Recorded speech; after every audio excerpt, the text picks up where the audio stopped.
Iuno actually has some unique potential synergies to speak of. Let's talk about it. My name is Juice, and let's get into it. So, this video is mostly going to be focusing on the angle of playing Iuno as a main DPS, because she has a couple of second slot teammates that I can actually see realistically being pretty good for her, based on her DPS playstyle, and I would say that they're honestly quite unique. Generally, I think it's quite obvious which characters you would usually use Iuno with, because she's obviously made to be a heavy attack support. You put her with the likes of Augusta, Gion, Phoebe, Zoni, all that good stuff. However, that's what we already know. There are some other synergies that she has, but are honestly going to be quite viable, and if you have these characters and you're interested in perhaps a more unique playstyle, then perhaps Iuno's actually a considerable pickup for you. The first one that I want to talk about is Yinlin. This is pretty self-explanatory.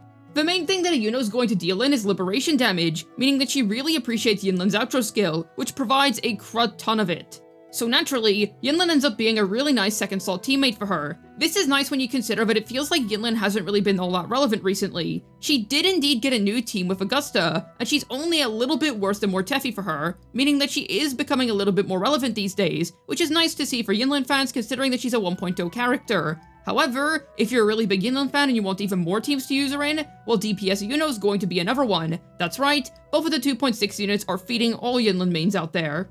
Plus, it's not like she only has the Resonance Liberation damage bonus to her name, she's also able to provide her own good amount of sub DPS. This is really nice when you consider that technically speaking, Iuno is supposed to be a second slot teammate, and so is Yinlin. So if you have Yinlin on String Master, then you're going to be having two really good second slot teammates doing quite a lot of damage. It's gonna feel like they're both putting in a lot of work. This is very relevant for Yinlin fans, because now you can feel like your character's doing something significant. And obviously, because Iuno's not designed as a main DPS, she's going to be dealing less damage than your average main carry. So she is actually going to really appreciate the help a lot.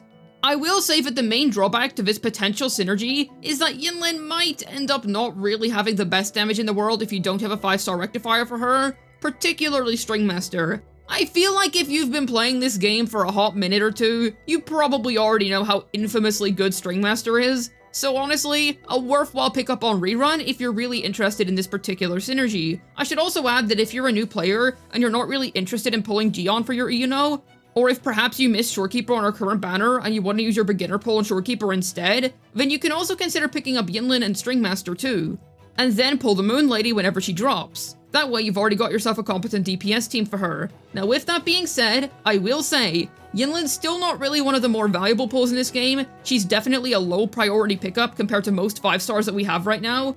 However, the potential is definitely there, and I feel like this is going to be relevant to people who really like Yinlin in particular, and I know that there are definitely some big Yinlin simps out there. I do think that even if you don't have String Master, you can still use the synergy. It just means that the damage is not going to be as high, obviously, and Iuno herself is likely still going to be able to carry. Another drawback is that obviously the Arrow character isn't really going to be able to do much with the Electro damage bonus, but regardless of that, she still provides quite a bit to her, and considering that it's a 1.0 character, I personally think it's quite a nice synergy. Moving on, we have Ciaccona. This one actually makes sense to me, because she's running alongside Iuno, and consider this, the teams that she's able to work in, I feel like Ciaccona is also able to. Gion teams, Zoni teams if you don't have Phoebe, Absolution Phoebe teams, you get the idea, they both share value in a couple of areas. However, how about you screw all of that and you just play them together? That's going to be viable because Iuno's an Arrow character. This is because the Ciaccona Arrover core is just a generally very strong synergy for basically any Arrow DPS. Cardathea, Gion, you name it, it is strong for them. This is because, despite her being a negative status character, she also provides some just generally very good buffs for Arrow units. And if you have her signature weapon, that's even more benefits. Because if you have R1 Woodland Aria, then you're able to reduce enemy arrow res by up to 10% at R1. Not to mention that you're also going to be able to stick her on a supportive set. For example, Gusts of Welkin is going to be able to give everybody in the team arrow damage bonus, 15% to be exact, and that's really cool. Obviously it gives Ciaccona herself up to 30% because she's able to trigger arrow erosion, but either way, it ends up being a really nice arrow-based buff. You can even consider using 5-piece Moonlit Clouds on her.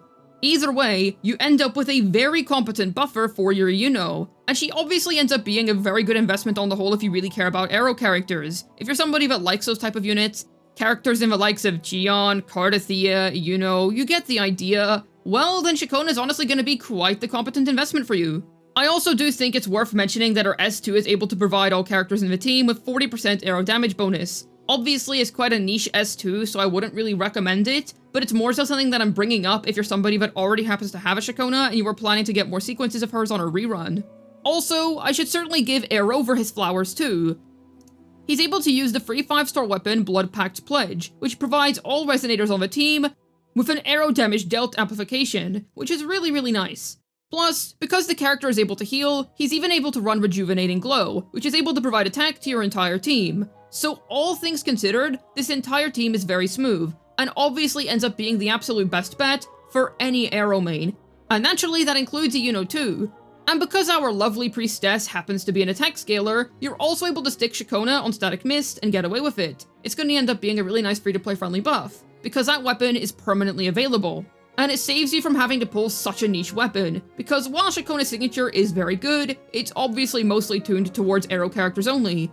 This can also provide double value, because if you have a well-built Phoebe on your account, then you're also able to use Ciaccona to help her in Whimpering Wastes as an Absolution DPS. So all around, it's quite a win-win scenario, and it ends up being another team option for quite a niche unit. It definitely makes sense to me as to why Kuro Games chose to run these two together. In terms of sequence priority, if you really want to highly invest into her, I would actually prioritize Iuno sequences. You can already view them in-game. I would say that getting her own S1 is going to be more relevant than getting Ciaccona's S1, which just increases her own damage, because Iuno's obviously the main carry that you're trying to buff up here. Not to mention that I just generally feel like her sequences are higher value on the whole, because I feel like Iuno as a character works with a wider cast, and if you ever do decide to play her with other teams, but do use her as a support, then you're able to do so. But regardless of sequence nodes, this is going to be your best bet. Now this last synergy is something that I'm somewhat curious about. I wouldn't be too faithful in this, but I do still feel the need to bring it up, because if it works, it's going to be really fun, and that's Changli. As we all know, quick swapping isn't exactly the easiest playstyle around. However, I do think that it could be a possibility, and they could potentially quick swap with one another. And if not that, then I do want to point out that Changli does in fact provide 25% Resonance Liberation damage bonus to the incoming Resonator, so she's able to provide relevant buffs to Iuno, and that's very good. Simply by providing that amount of Resonance Liberation damage bonus, she's obviously going to end up being at least a little bit viable for her. It is going to be a usable second slot teammate for a DPS Iuno. However, the real interesting part is quick swapping. Now, granted, we're gonna have to actually test it out whenever she comes out, but I do wonder if during any of her longer animations, we're gonna be able to swap in Changli and do a little bit of fun stuff there.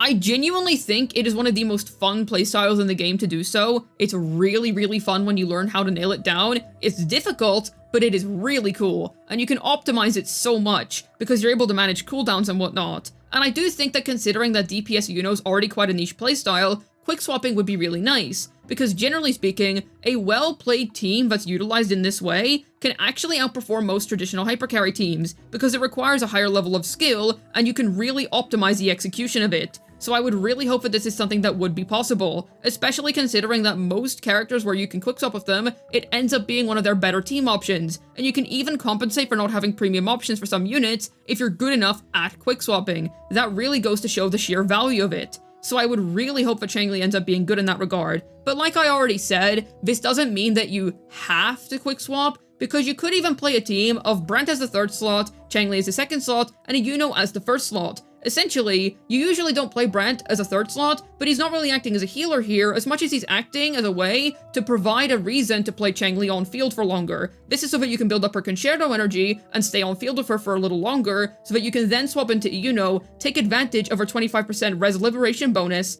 and then restart the rotation. This is because Brant is able to enable Changli to do enough damage to justify not having the quick swap with her. You can simply play her as a hyper carry and it ends up being quite strong, because Brant's own outro skill suits Changli perfectly. It's obviously not going to be as strong as playing those two in a triple fusion team, but if you're playing DPS Iuno, I don't really think you're concerned about that. I think you just want to play your favorite character as a DPS. And I know that this character is very simped over, so that is another option that you can take. I would like to say I don't think Brant Wuthering Waves is a necessity for this team whatsoever. I'm more so just bringing him up as a means to avoid quick swapping if you want to use Changli for her outro skill, but you don't really want to do all the technical stuff. That's another way that you can go about it. Otherwise, just go for your usual second slot teammate, and then quick swap away. We'll have to actually see what her potential is like, because it is also a possibility that she releases and she doesn't really have any reasonable quick swap windows. That does happen sometimes. However, generally, people who are really dedicated to the team playstyle, they're gonna find a way. And for a playstyle as niche as this, I do think that it is gonna be a thing in some way, shape, or form. Either way, I think that these synergies are really cool, because it provides some new synergies to older characters, and in Ciaccona's case, it's just a logical addition to a niche character's roster. All things considered, not most people are going to be playing her as a DPS, but either way I thought it would be interesting to talk about. How about yourself? Are you going to be pulling for her? And will you be playing her as a main DPS, or a support? Let me know down below. I'd love to hear your thoughts. Hopefully this video was able to tell you about some of Iuno's more unique potential synergies. This has been Juice, signing out. And if you're playing DPS Iuno, I know what you are.